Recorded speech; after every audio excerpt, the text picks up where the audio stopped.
La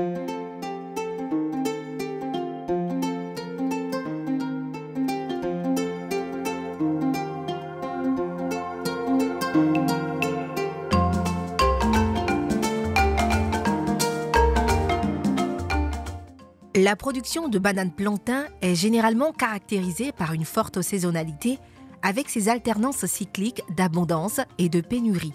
En effet, abondant sur les marchés d'octobre à avril, dans la plupart des pays producteurs en Afrique, l'offre de bananes plantain accuse une grave pénurie de mai à septembre, avec pour corollaire une flambée des prix. La saisonnalité de l'offre de la banane plantain est essentiellement due à la longue période de sécheresse, novembre à mars, pendant laquelle les besoins en eau de la plante ne sont pas satisfaits.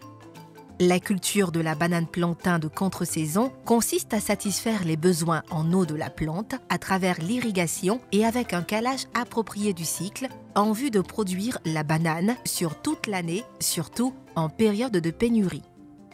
Cette technique est rentable, mais demande un investissement en matériel d'irrigation pour les périodes sèches. Culture du bananier plantain. Pour produire la banane plantain, il faut disposer d'un site de plantation, c'est-à-dire d'un terrain de culture. Alors le site de plantation doit présenter certaines exigences, dont l'élément le plus important, c'est la disponibilité de façon permanente d'un point d'eau. Ce point d'eau peut être constitué soit d'une rivière, d'un fleuve, ou souvent d'un bas-fond bien aménagé. Mais dans certains cas, on peut mettre en place, créer un forage. Alors, le site de plantation doit avoir un accès facile. Le site doit également, on doit avoir un terrain plat, c'est-à-dire un terrain à ciel ouvert. Et au niveau du sol, il faut surtout éviter des sols à inondation, c'est-à-dire des sols hydromorphes. Lorsque nous sommes dans un cas où le sol est hydromorphe, on peut réaliser des drainages, faire des drains. Alors, le sol qui va abriter la culture doit être un sol généralement meuble et le sol doit être riche en matière organique. Aussi, un élément important qu'il faut prendre en compte, c'est le précédent cultural. Généralement, on préconise d'installer une nouvelle bananeraie sur une terre en jachère. Parce qu'installer une nouvelle bananeraie sur un espace où on a déjà des souches d'une bananeraie précédente, alors vous avez la possibilité d'infecter la nouvelle bananeraie par les maladies comme par les ravageurs comme les nématodes et le charançon. Donc il est bon d'avoir un précédent culturel important, surtout avoir une jachère. Le matériel végétal. Pour produire la banane plantain de contre-saison, on préconise d'utiliser comme matériel végétal le vivoplan. Alors pour pouvoir planter nous allons effectuer ici une démonstration de planting du vivoplan. Pour pouvoir planter le vivoplan, il faut réaliser un trou. Et cette opération est appelée la trouaison. Alors, il s'agit de confectionner un trou de 40 cm de longueur, 40 cm de largeur, 40 cm de profondeur. Lors de la réalisation du trou, il faut s'assurer de ne pas mélanger le sol de surface avec le sol de profondeur. Généralement, le sol de surface, c'est ce sol qu'on retrouve durant les 20 premiers centimètres. Et ce sol-là est généralement de couleur sombre, couleur noire et riche en matière organique. Lorsque la trouaison est finie, il remplit le trou avant de planter avec le sol de surface. Il fait un petit mélange avec soit un engrais de fond. Souvent, cet engrais de fond peut être composé d'un engrais organique. On peut utiliser soit la fiente de poulet ou le compost. On peut aussi utiliser un engrais chimique. Et cet engrais chimique-là peut être généralement composé de dolomie et de phosphate tricalcique. Ok, il remplit le trou à moitié. Tiens. Voilà. Alors pour planter, il déchire le sachet. Il retire carrément le sachet. Et il a dans sa main la motte de terre avec les racines. Alors il faut prendre soin de ne pas abîmer les racines lorsqu'on déchire le sachet. Alors une fois que le sachet est retiré, on plante le vivoplan au beau milieu du trou. Voilà. Et on remplit avec une partie de la terre de surface. Alors il faut s'assurer de telle sorte que le niveau de la motte de terre soit le même niveau que le niveau du trou.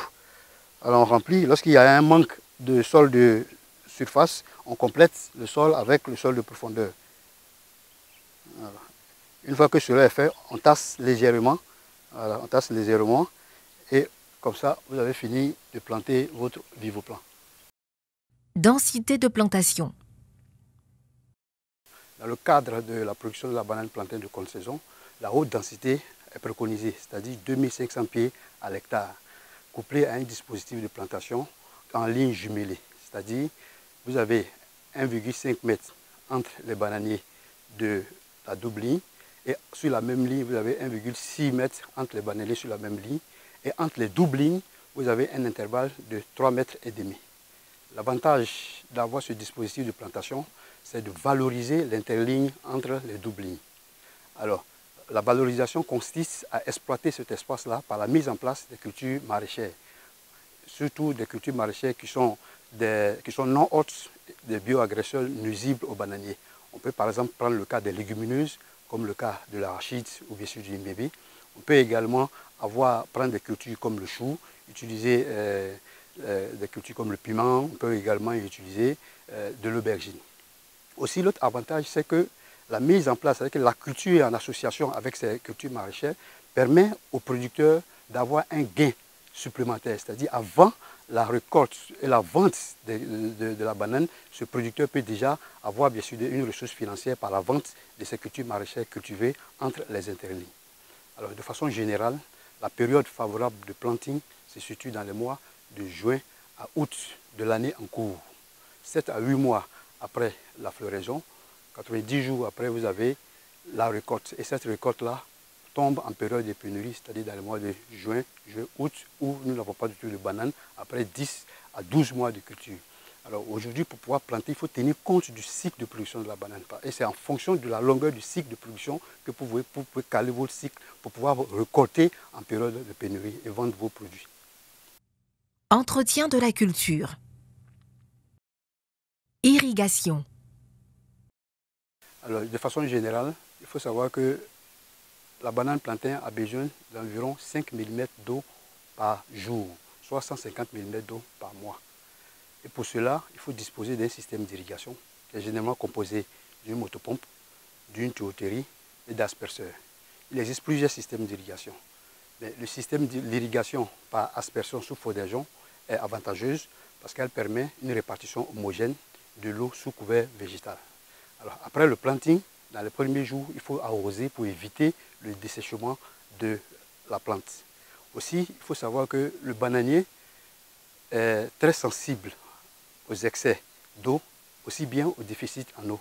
Donc le système d'irrigation doit tenir surtout compte du sol et aussi de la réserve utile. Il est surtout important d'avoir un sol qui draine bien pour ne pas conserver une quantité d'eau largement élevée qui pourrait nuire au bon développement du bananier. Il faut apporter l'eau de façon fractionnée, 4 à 6 apports par semaine en fonction du type de sol. Entretien physique et sanitaire.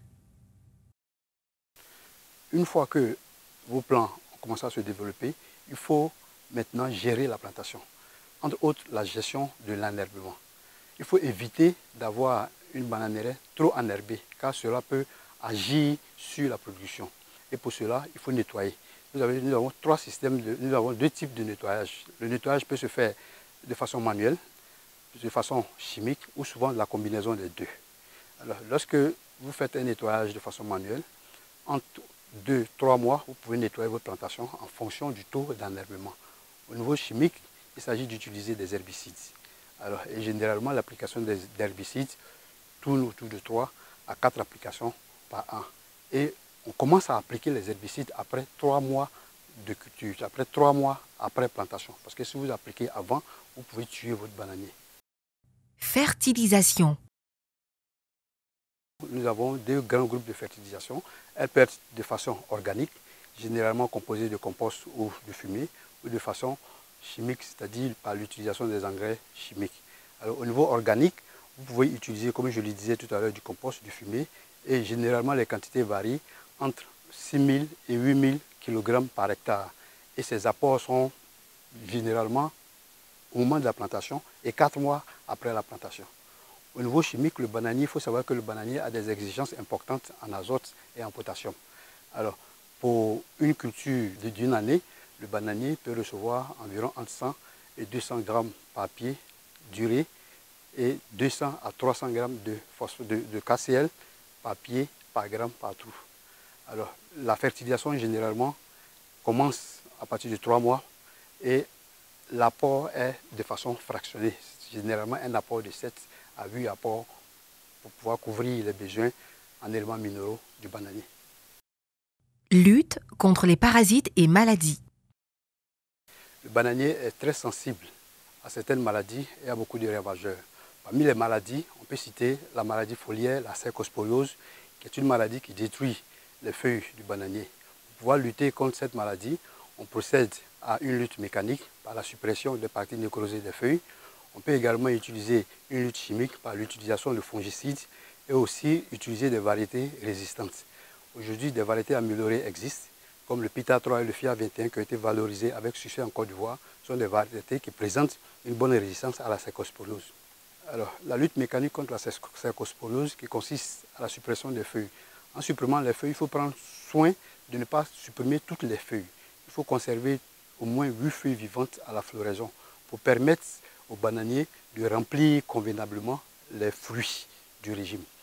Quant aux maladies telluriques, c'est-à-dire nous avons les nématodes, nous avons les charançons qui s'attaquent aux racines et aussi aux bulbes du bananier. Il faut lutter contre ces ravageurs. Alors, ce sont des ravageurs qui sont capables de détruire carrément toute la plantation en entraînant la chute des bananiers.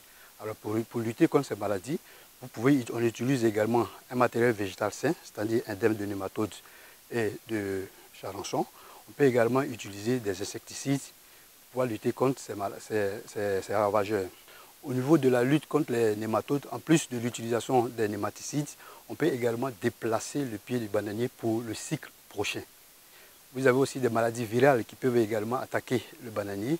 Nous avons par exemple le CMV, le BBTV, qui sont des maladies virales qui causent quand même des dommages importants au bananier.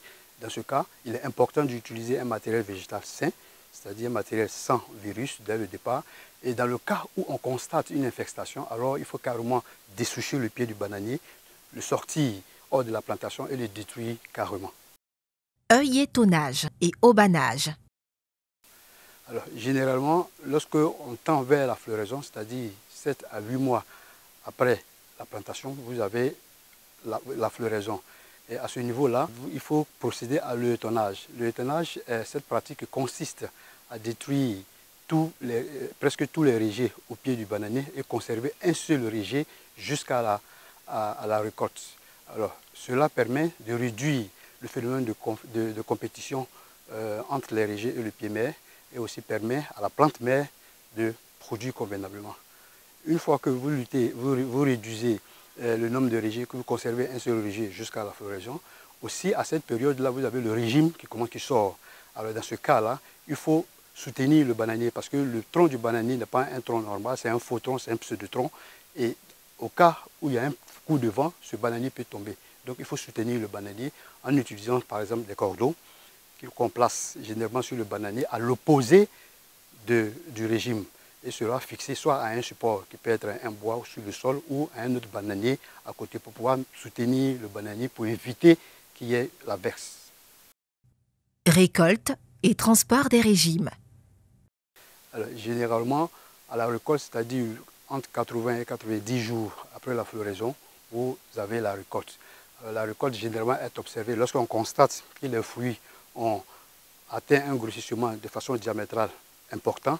Et lorsqu'on constate qu'il y a une disparité au niveau des arrêts du fruit, alors on peut récolter le régime. Alors, la récolte du régime consiste à sectionner le faux tronc à environ 3/4 de la hauteur du bananier. Une fois qu'on sectionne le faux tronc, vous avez le régime à portée de main. Et dans ce cas, vous pouvez couper tranquillement la rampe en prenant soin de ne pas endommager les fruits. En contre-saison, généralement, vous avez le prix du kilogramme de la banane à bord-champ qui tourne autour de 250 à 300 francs le kilogramme. Vous pouvez également vendre votre produit dans les supermarchés et souvent ce prix varie entre 500 et 700 francs CFA le kilogramme de la banane. La culture de la banane plantain devient de plus en plus une activité agricole à part entière au même titre que celle du cacao, du palmier à huile, de l'anacardier, etc. Plusieurs marchés qui partent des grossistes aux détaillants en passant par la grande distribution, supermarchés, hypermarchés, s'offrent aujourd'hui aux acteurs qui y investissent. Moi, ma banane est vendue dans les grands supermarchés, je ne vais pas citer un peu le nom. et aussi avec les femmes qui viennent d'Abidjan pour pouvoir ravitailler les différents quartiers. Aujourd'hui, c'est une production qui m'a permis vraiment de m'organiser et de mener une vie en tout cas intéressante. Je ne dis pas que je suis en train de me faire de l'argent, mais ça permet à l'homme vraiment de pouvoir s'autosuffire. Pour 1 hectare, vous n'avez pas besoin d'aller acheter une grosse motopompe qui va vous coûter assez d'argent. Prenez une petite motopompe d'une valeur peut-être de 150 000 francs, avec une tuyauterie, même avec les tuyaux PE ou PVC, on peut faire une installation simple qui peut tourner autour peut-être plus de 500 000 pour 1 hectare. Maintenant, vous allez avoir des intrants, c'est-à-dire qu'il faut acheter des engrais, un peu la main-d'œuvre. D'abord, un seul manœuvre peut faire l'entretien d'1 hectare. Et lorsque vous allez rentrer en production, si vous avez respecté la mise en place et tout ce qu'il faut comme condition pour pouvoir rentrer en production dans le mois de mai, vous allez facilement vendre la banane un peu plus haut. On sait qu'en Côte d'Ivoire, en période d'abondance, la banane n'est pas chère. Le régime peut coûter entre 1 000 à 2 000 francs, ou plus 2 500 francs, un régime de banane. Mais en période de contre-saison, vous pouvez vendre votre régime de banane de 2 000 que vous vendez en abondance, peut-être voire 7 000. Il y a des périodes où moi j'ai vendu un régime de banane ici à 12 000. Donc, approximativement, vous avez 100% que vous pouvez gagner comme rentabilité en faisant la production de la banane en contre-saison. Je suis à 10 ans, ça fait bientôt près de 7 à 10 ans que je cultive la banane et elle nourrit son homme et elle me permet de vivre. Lorsque tu fais une plantation de bananes, que les régimes sont bien remplis et bien gros, et lorsque en pénurie, quand nous sommes dans le mois de mai jusqu'en août, bon, les gens ne cherchent plus à savoir, mais les gens viennent manger. Donc la banane est beaucoup demandée. Et faire la culture de la banane en courte saison et à haute densité, et ça nous permet de s'autosuffire. Et je demande aux jeunes gens de ne plus rêver à être en ville, mais de retourner à la terre. Nous avons fait la plantation de bananes. Maintenant, j'ai mis les piments et aubergines pour voir ce que ça va donner. Maintenant, quand je fais, par la grâce de Dieu, tout a réussi. Ça me permet d'aider mon mari et puis payer les personnes qui sont sur ma main. En tout cas, la récolte est très, très, très bonne. Je conseille aux femmes qui vont faire la plantation de bananes, au lieu de faire piment à part, aubergine à part et champ à part. Quand tu n'as pas assez de parcelles, quand tu fais ton champ de bananes là, tu peux mettre les aubergines là dedans, avec piment. En tout cas, ça rapporte. Données économiques. Pour une superficie de 1 hectare de bananes plantain en contre-saison, plantées à la densité de 2500 pieds par hectare, avec un rendement moyen de 32 tonnes par hectare, des charges opérationnelles, investissement plus charges d'exploitation de 4 319 000 francs CFA et un prix de 300 francs CFA par kilogramme de banane, prix de la banane en contre-saison, un bénéfice net de 5 281 000 francs CFA peut être obtenu.